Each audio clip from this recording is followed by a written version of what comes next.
Good morning, I'm Agnes Wu. You are listening to MediaPlex News Radio.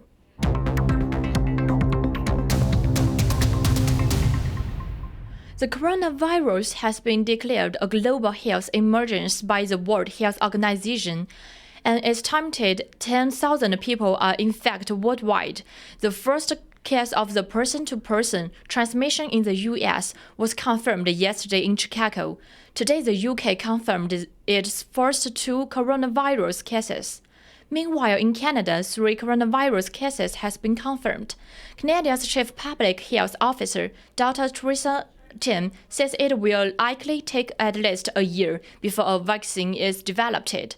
There have also been reports of the rescue acts and comments on social media directed at the people of Asian descent.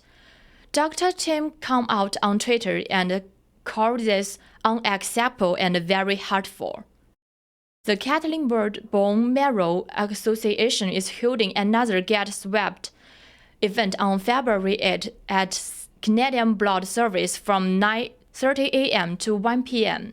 This is in part to help find a stem cell donor of local 18-month-old civilian.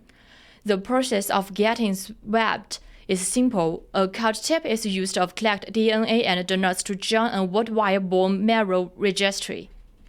Bill Let's Talk Day was busy again on Wednesday, January 30th across the world, and Liam Adams was at the University of Windsor to see how they continued the conversation on mental health.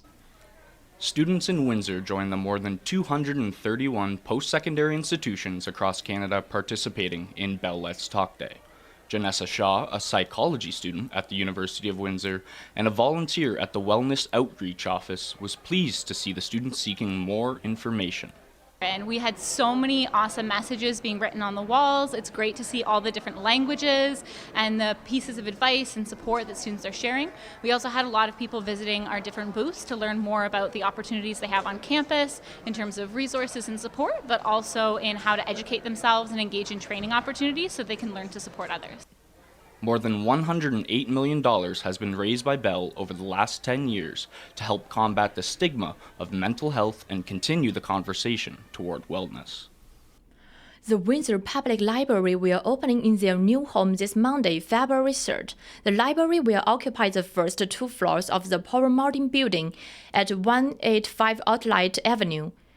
It's sometimes to create the 1,000 square foot library space, $1.77 million. The new location is close to both routes and has plenty of nearby parking. Doug Ford visited the Windsor area 2 weeks ago, and among the tourist announcements and that day was a commitment to wide Highway 3 to 4 lines between Essex and Leamington.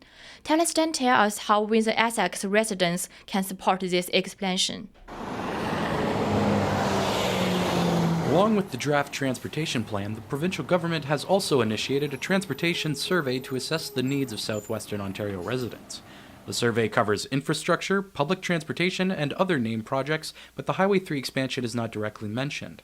Constable Jim Root believes that the expansion may or may not help, but ultimately driving safely is a solution. Regardless of the roadway that people drive on, it comes down to people abiding by the traffic rules, the speed limit, and being aware of the surroundings.